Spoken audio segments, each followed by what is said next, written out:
J'ai un message pour toi de la personne de ton cœur. Par contre, il n'est pas pour tout le monde. Il va être pour certaines personnes et ça, tu vas le découvrir en fin de vidéo. Il a un message à te faire passer qu'il n'a jamais osé te dire. En tout cas, il est pour maintenant. Donc, installe-toi, prends le temps d'écouter, prends ce qui vibre en toi et on découvre si c'est pour toi. Il ne se sent pas légitime. Je ne me sens pas légitime de l'amour que tu me portes. On voit en plus qu'il a un libre arbitre qui est plutôt négatif. Ça veut dire qu'il laisse trop l'ego prendre de la place, trop l'ego avancer.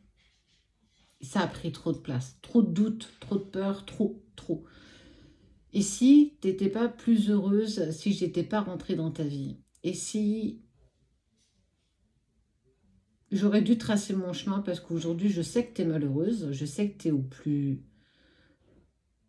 au plus mal, et je sais que c'est en partie à cause de moi. Je me sens pas légitime de t'aimer, je me sens pas légitime de l'amour que tu me portes, parce que on a croisé nos yeux et j'ai vu toutes les larmes et toute la tristesse que tu as vécues quand j'ai décidé de prendre du recul face à toi. Mais il a aussi envie de te dire que il a été manipulé.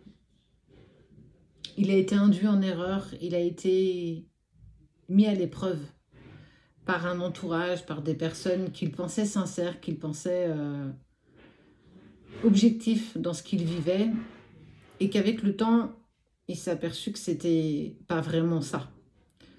Alors, il sait et il a conscience que ce n'est pas une excuse pour autant, que tu l'avais même prévenu, c'est ce qu'il dit, mais qu'il n'a pas écouté. Et ils se sentent tellement pas légitimes qu'aujourd'hui, ils se sont humiliés par rapport à ce que vous vivez. Ils ne sont plus à la hauteur. J'ai le mot castration. Il a cette castration, il n'a plus de masculin sacré, il a perdu confiance dans l'homme qu'il était ou dans la femme qu'elle était. Non pas à cause de toi, mais parce que en s'éloignant de toi, il a perdu une grande partie de son humilité. J'ai le mot humilité.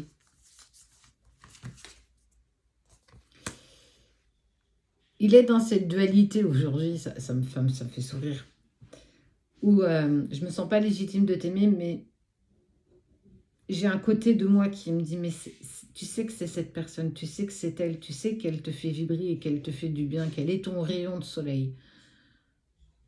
Et de l'autre, il a, oui, mais tu lui as fait mal et t'es pas à la hauteur et tu vas pas y arriver et tu pourras pas l'aimer comme elle le mérite. Tu vois, il y a cette dualité entre deux qui prend une place immense. Tu sais, c'est un peu comme dans les dessins animés d'antan, t'as l'ange et le démon, quoi. Il est assailli par tout ça.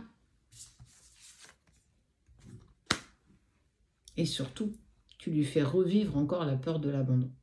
Encore plus, c'était en relation sacrée. Il faut savoir que c'est une des blessures originelles, l'abandon.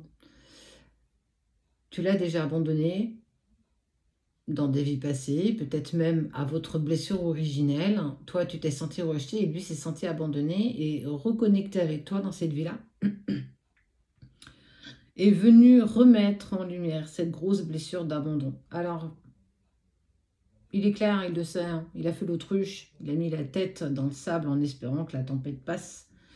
Mais c'est clairement pas ce qui s'est passé. Il sait qu'il y a eu beaucoup de dommages collatéraux, qu'il n'a pas été capable de se prendre, pas en charge, c'est pas le mot, mais d'assumer. À cette époque-là, il est très clair, hein, j'ai pas assumé du tout l'amour qu'on avait, l'amour qu'on partageait si simplement. Cette connexion, il n'y avait pas forcément besoin de parler. Il a conscience, clairement, de tout ça. Et aujourd'hui, il tente de mettre une carapace.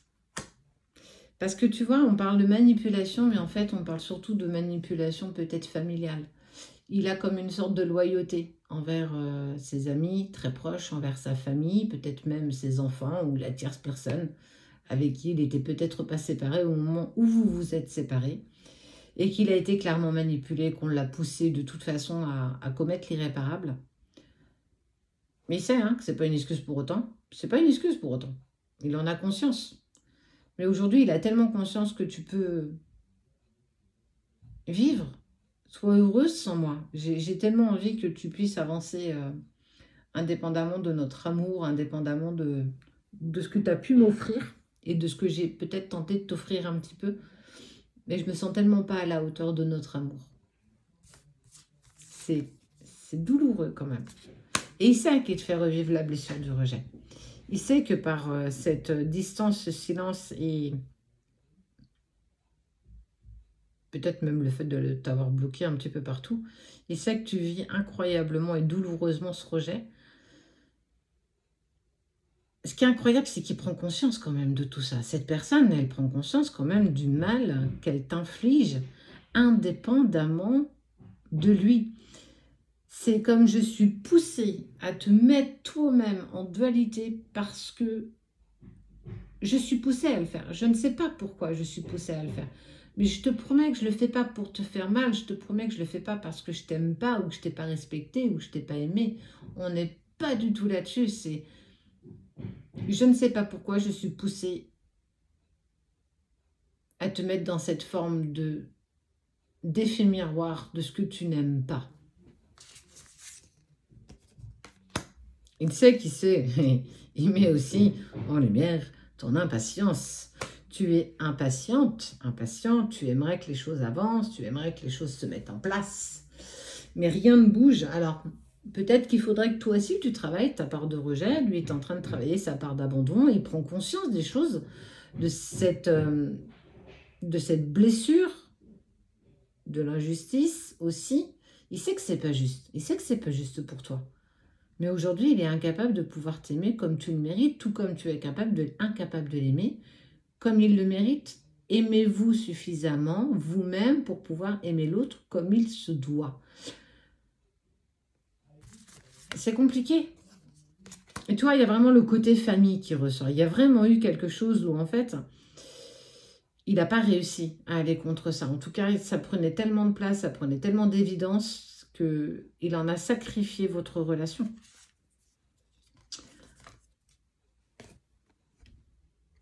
Est-ce que tu te rends compte qu'il a fui le bonheur?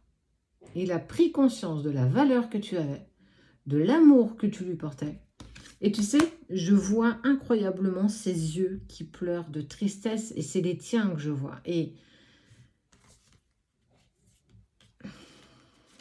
j'ai pas de mots. J'ai pas de mots. On parle de répétition de schémas et il a répété avec toi peut-être encore de vieux schémas pensant que il n'y avait pas d'autre solution. Je sais que c'est pas une excuse, je ne suis pas là pour adoucir ton runner, je ne suis pas là pour te dire hey, regarde, lui non plus, il vit mal les choses. Mais oui, il vit aussi mal les choses que toi, sauf que toi, tu n'as pas conscience de ça, tu n'as pas conscience de ce qu'il vit. Tu n'as qu'un son de cloche, de ce que tu veux bien entendre aussi. Ne te leurre pas. Ce que l'autre vit, tu le vis de la même manière, différemment, mais vous le vivez de la même manière. Il vit aussi toutes ses peurs et tout. Est-ce que tu te rends compte qu'il prend conscience qu'il ne se sent pas à ta hauteur?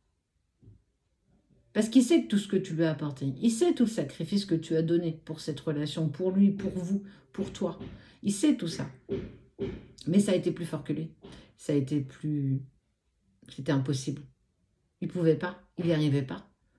C'est pas qu'il voulait pas, c'est que il était tellement déchiré entre tout ce qui se passait qu'il n'a pas pu, il n'a pas réussi à prendre la bonne décision.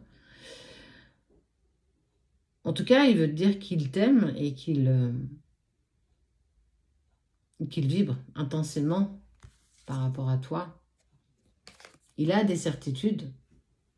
Ce sont deux mains. Ça, c'est la tienne. Ça, c'est la sienne. Ça, c'est vous. Les certitudes, c'est que c'est toi. Les certitudes, c'est que je t'aime. Les certitudes, c'est que on vibre quelque chose de tellement intense. Mais laissons-nous un peu de temps pour apaiser tout ça, pour commencer à guérir. J'ai besoin de guérir la peur de l'abandon. Tu as besoin de guérir la peur du rejet. Mais sache que je t'aime. Sache que je suis là tous les jours avec toi.